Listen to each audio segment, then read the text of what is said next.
I've gotten really bad with it. It's kind of like with anything that you kind of quit cold turkey. Casey Neistat convinced me to just get off of Twitter. Did that. Good for you. Wish I could do the same. It was great. Then I was like, oh, I'll do it a little bit. I'll do it from my computer. Now my usage on my phone is higher than ever. Yeah. And it's just, I try and escape. I'm trying to become two different people. Me here, me elsewhere. But do you feel like you get a chance to do that? Because your content is very much you.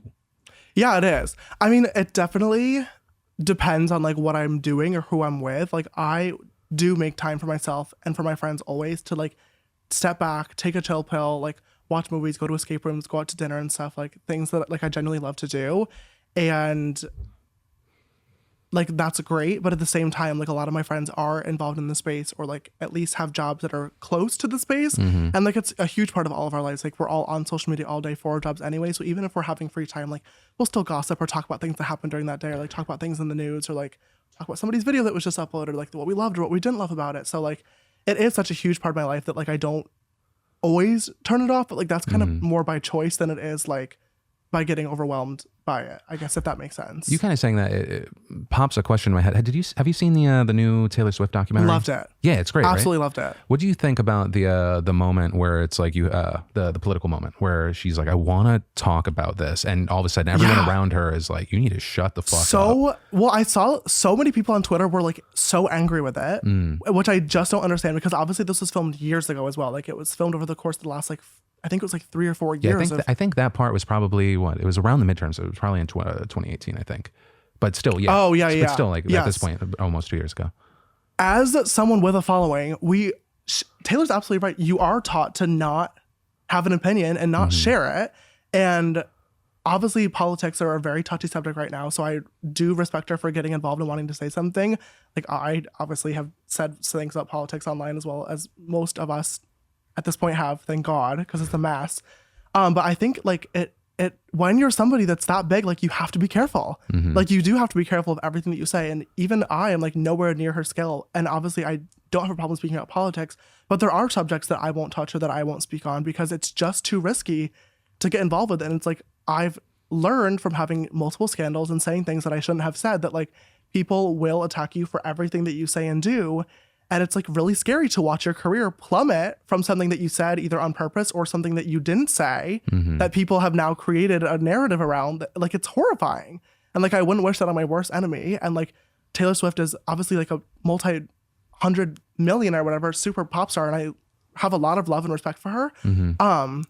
But I so many people will just say like, oh, it's important to speak on politics, but then it's like when she does, she still gets shit for waiting so long. Like do you want to make a change, or do you just want to get likes for shitting on her on Twitter? Well, like what's the goal here? I mean, I wouldn't call the entire internet this, but I think that there is a hefty amount of something is never good enough. Oh, right? Absolutely. Never soon enough, never absolutely. Perfect. Yeah. Yeah, that's rough. Have you ever had a moment where it's like you have that, because it's such a standout part of that documentary where it's like, okay, we're doing it. We're going to see. And then she posts, and then you kind of like see the reactions online, and then you just throw the phone away. I mean, that was very much like what happened when I like posted my comeback video in 2019. That was like, I was like dreading whatever the result and like reaction was going to be. But I knew that like I, just like Taylor, obviously that's not the same situation. But like I knew that like I had to address things and I had to like prove my point and stuff. It was horrifying. That has to be like horrifying. Chucked my phone away after. I was like, I don't want to see this. I imagine though, like what had happened from kind of the first video, which in no way seemed planned or like, you know, or like thought I was just like, I have to say something. Yeah, right? It was awful. It was like the worst apology video ever. But like from that I feel like the following from that, did you feel like it made it easier or even harder to post that second video? Because maybe it was like, it felt like, you know what, I have less to lose, or this is it. I think it was just more of like, I didn't know what the public's reaction was going to be. Because like in my heart, like I knew that I had the only thing on my side that mattered, which was the truth and like the receipts to back myself up. So like I was not like scared of like, I was proud of myself for putting together the video. I was proud of myself for owning everything. I was proud of myself for organizing my thoughts and like defenses together, but I still like didn't know if anybody was going to believe it. Like I had no idea what people were going to say. Well, you can't predict the internet. You can't predict anything. So I mean, the first video I uploaded, obviously in a panic, because I was across the world in Australia, like about to do a meet and greet when I watched the original video go up. Everyone always says I like had to upload something. Yeah. I couldn't because it's one of those things where it's like if I waited a full, like if I didn't say anything and then got photographed doing a meet and greet, like that would have been. Yeah. Well, that's what I was going to say is like if everyone always says like don't say anything immediately, but it's so much easier to say that outside of like just watching it happen versus it being you. Yeah. Because it's yeah. Yeah. I mean, like I would not wish what I went through on literally anybody. Like it was the worst week of my entire life. I'm good now. It's been almost a year since it happened, but like it was terrible. And like in that moment, the only thing that I could even think of doing was like, I have to address it and say something.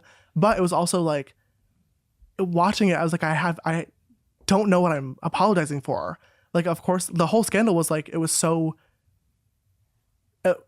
like in my head, like at that moment, like I was so confused and so like frustrated and so hurt and like felt just like lost. So I filmed that video just trying to like quiet things down while I was able. I filmed that video knowing that it was going to be awful, but knowing that it would also give me time to take a step back, think about things, kind of figure everything out, and like reevaluate what the next steps were going to be. Yeah. If that makes sense. No, it does. I mean, but just, I don't want to delve back into that. It was one of those, no, it was one of those situations where it was like, I feel like 9 out of 10 people, it would be destroyed from that. Yeah. And seeing you come out of that was kind of this amazing thing to watch. Thank you. Just because, and it's one of those things of that's not going to be the last time that ever happens, which is kind of this scary, weird, crazy thing. But something I wanted to chime on, because you touching on that, I more want to think of after the fact. Yeah. I think it might have been a Paper Magazine interview you did where I think I might be paraphrasing it, right? You said something along the lines of, I thought I'd feel normal by now, but it doesn't. Now it's been several months after that. Has that feeling changed? A little bit. I would definitely I don't think I'll ever be fully like back to where I was in like 2018, which was like the height, like the peak of like everything that I was working on and stuff. I don't think I'll ever fully be back to like the just like excitement and the mental stability and like everything that I was at, because it was just like a upward Sure. upward Yeah, hockey hike stick. at that point, Yeah. which is like not realistic for anybody's career to go through. Like it's just a trajectory that doesn't exist. Like what goes up must come down at some point always. Hope like it's going back up right now, which I'm super grateful for, and like I said, positive vibes. But like I don't think like going through what I did, like I don't think will ever put me after what I've gone through, I don't think that I could ever be back at like where I was, but I almost am grateful for that in a way, because what I went through has shaped me so much and has changed me so much as a person in like positive ways. So like I wouldn't want that. Like it's been humbling, and like I still do have a big ego. I can openly admit that, but like it was good to like knock me down a peg and like understand like the people that I need and want around me, the friends that I can and can't trust, like how ruthless the beauty community actually is and what they will say or do when somebody's like a threat to others. And I think it was a lot of learning lessons all at one time, which was painful and really hard.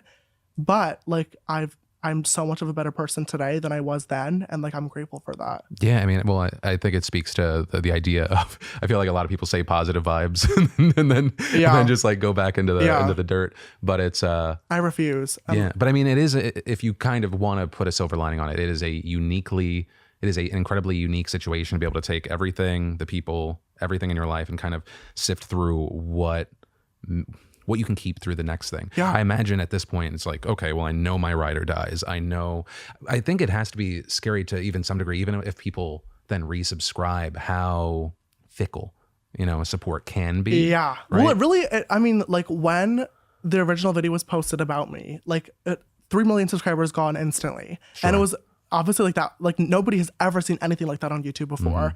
And it, like so many people that even like I was super close friends with, like, we're tweeting and like we're posting things that are like, oh wow, like this sucks so much, like it really sucks to see like who your real friends are. And I'm like, oh my god, like are you literally like, there was one friend in particular that like I will not name, but like I was so close with, and she ended up posting something that was like, wow, like just really goes to show like what's really going on behind the scenes. And I like was like, how dare you, like you're one of the only people that like really knew me and like actually watched these things happen with these guys that were like literally talking to me only to try to ruin my life. And I was like you're such a fucking liar. Like, oh, it it was enlightening to see people that I thought that I was friends with join in on the bandwagon for the sole purpose of like getting likes, getting attention, and feeling like they were part of like the bigger crowd, because most people were not willing, even if they knew that I was okay or were sending me texts in private, which I still did appreciate, but most people were not willing to stand up and say like, hey, this is a little suspicious. Like I know James and I don't think this is true.